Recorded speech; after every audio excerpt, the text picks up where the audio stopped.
Os doutores do Boa Tarde, ao longo de várias semanas, já nos falaram sobre inúmeros problemas de saúde, mas há um que ainda não foi abordado e que pode afetar qualquer pessoa. E, além disso, é um problema de saúde de que as pessoas falam muito quando veem alguém um bocadinho branco, um bocadinho pálido, falam logo nisto. Do que é que eu estou a falar? Da anemia, para a qual há cuidados alimentares a ter, e o Dr. Pedro Lopes vai partilhar connosco. É verdade que se fala muito em anemia, não é? Até as mães para os filhos. É verdade, mesmo quando ela às vezes não existe, mas é uma situação que é muito frequente e que basicamente quando falamos em anemia, de que é que estamos a falar? Estamos a falar de uma situação em que há uma diminuição do número de glóbulos vermelhos ou da hemoglobina. E o que é isto da hemoglobina? Se olharmos para umas análises normais, vemos lá vários parâmetros no hemograma e um deles é essa proteína que é a hemoglobina, que é, como eu disse, uma proteína que está contida dentro dos glóbulos vermelhos e que tem uma função específica, que é transportar o oxigênio, através da circulação, até aos tecidos. E, portanto, quando nós temos uma situação em que o número de glóbulos vermelhos está diminuído, ou em que essa proteína está diminuída, consequentemente vai haver um menor fornecimento de oxigênio até aos nossos tecidos e, consequentemente, surgem sintomas, que podem ser desde a palidez, a um cansaço fácil, fadiga, a sensação de falta de ar, ou até uma aceleração do ritmo cardíaco ou do ritmo respiratório, como, no fundo, um reflexo do nosso organismo para tentar compensar um sinal que é o facto de não chegar oxigênio em quantidade suficiente até às nossas células. O oxigênio é fundamental É para fundamental. o nosso corpo estar bem. Exatamente. Portanto, se há essa perturbação, não ficamos grande coisa. Realmente. Exatamente. Há vários tipos de anemia? Há vários tipos. A anemia pode ocorrer ou por hemorragia, ou porque há uma menor produção de glóbulos vermelhos ou de hemoglobina, ou porque há um aumento da distribuição. Por exemplo, quando nós temos uma hemorragia, muitas vezes, se ela for muito abundante, o que pode acontecer é o organismo não ter tempo nem capacidade para produzir glóbulos vermelhos à mesma velocidade a que os perdeu. E, portanto, pode surgir carência.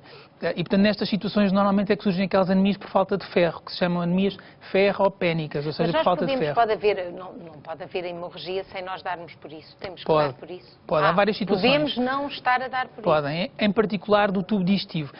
As senhoras têm uma outra hemorragia, que é a hemorragia menstrual, que pode, de facto, ser mais abundante do que aquilo que é habitual e, como é regular, com o passar do tempo, acabar por levar a uma situação de anemia. Mas a maioria das pessoas, a partir dos 50 anos, tanto homens como mulheres, podem ter perdas através do tubo digestivo.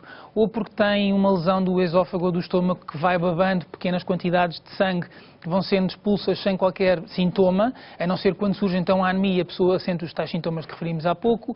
Quando existem pólipos, por exemplo, no intestino, no cólon, pólipos são pequenos crescimentos de células, pequenas formações de células que têm risco de malignizar, mas que podem, pela passagem das fezes, sofrer uma erosão e sangrar. E essa perda de sangue muitas vezes não ser percepcionada pela pessoa, e por isso é que uma das formas de fazer rastreio é fazer a tal pesquisa de sangue oculto nas fezes.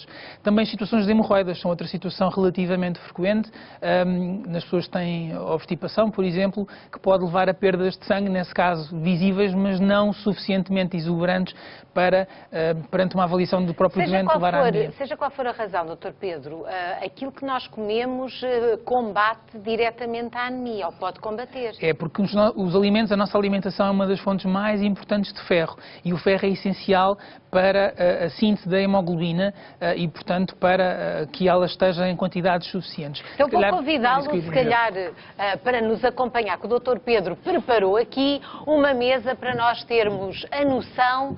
Temos 3 cores diferentes, explique-me cada uma delas, Dr. Pedro. Temos aqui no tabuleiro verde... Verde, podemos abusar. É isso? É aquilo que nós devemos reforçar na nossa alimentação para termos um aporte reforçado de ferro e podermos desta forma contrariar situações em que possa haver carência. Alimentos ricos em ferro, todos. Exatamente, ou seja, agriões, espinafres, portanto alimentos de uma forma geral que tenham folha verde ou que sejam verdes. Os frutos secos, nomeadamente as nozes, o caju, as amêndoas, são também uma fonte importante de cálcio. Os feijões, o grão de bico, as lentilhas, a carne vermelha, o fígado, o marisco, o peixe, são fontes importantes de ferro e devem fazer parte da dieta diversificada delicada e equilibrada para, lá está, o organismo ter as reservas de ferro necessárias para quando tiver uma situação de perda, de maior carência, poder repor e não ficar Portanto, quem prejudicado. está com anemia muito grande, muito pequena, pode comer destas coisas, se não houver nenhuma contraindicação. Este é para estar à vontade. O amarelo quer dizer o quê? Quer dizer que é um alimento que nós devemos considerar, ou seja, muitas vezes nós ouvimos dizer se tem anemia, come laranjas. As laranjas. Mas a laranja tem ferro? Não é propriamente a principal característica da laranja, mas os citrinos e a vitamina C que está contida no ácido ascórbico são fatores importantes como facilitadores da absorção do ferro. Portanto, a associação destes alimentos pode favorecer a absorção do ferro contido nestes alimentos. Olha, agora faltava aqui um apito porque estamos na zona vermelha. Isto aqui é como no futebol. É verdade.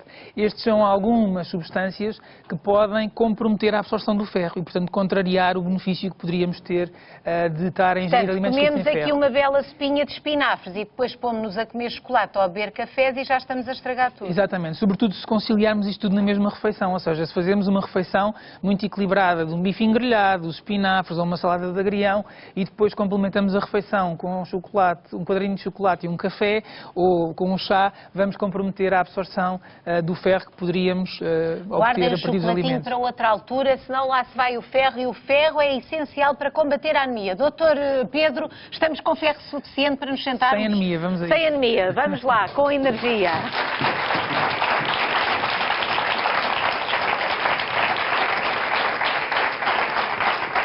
Ora, muito bem, o estrangulamento involuntário, apesar de ser raro, pode acontecer em casa, nas escolas, nos jardins de infância, quando por descuido se deixam à mão das crianças objetos que elas podem enrolar à volta do pescoço e até pode ser uma simples gravata inofensiva que pode resultar muito mal, não é, Dr. É verdade. Portanto, nas nossas casas, nas escolas, portanto, temos vários cenários em que, de facto, o estrangulamento pode acontecer.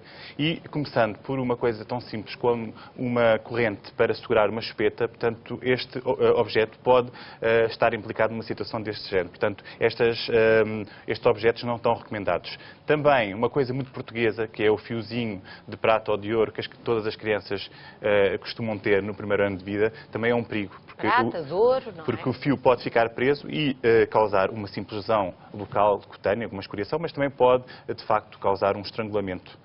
Também a roupa pode ter alguns problemas. Temos, por exemplo, esta suéte. Até dos irmãos mais velhos, não é? Ou mesmo do próprio, muitas vezes tem capuz com um fio e, de facto, isto pode ser um perigo em determinadas idades. Portanto, o que há a fazer é retirar. Não serve para nada, portanto, pode-se tirar e, assim, elimina-se um risco. Também, nas nossas casas, existem, por exemplo, dos stores, cordas, correntes para segurar, por exemplo, os cortinados, que são um risco potencial, portanto, devem estar sempre curtos e não acessíveis às crianças. Não, uns quando sobe, realmente esse tipo de stores quando sobem, fica fio que nunca mais acaba e nós nem nos lembramos que aquilo está ali para as crianças. E isto aos olhos de uma criança é um brinquedo. É um portanto, brinquedo. E isso é maravilhoso, até estragam os stores. Não sei se já vos aconteceu a alguém, mas eles têm sempre ideias que às vezes nós não nos passamos. Os próprios fios do telefone e outros cabos de corrente em casa e mesmo brinquedos, por exemplo, uma simples corda ou outros brinquedos que se usa muito presos aos berços, poderão ser perigos potenciais.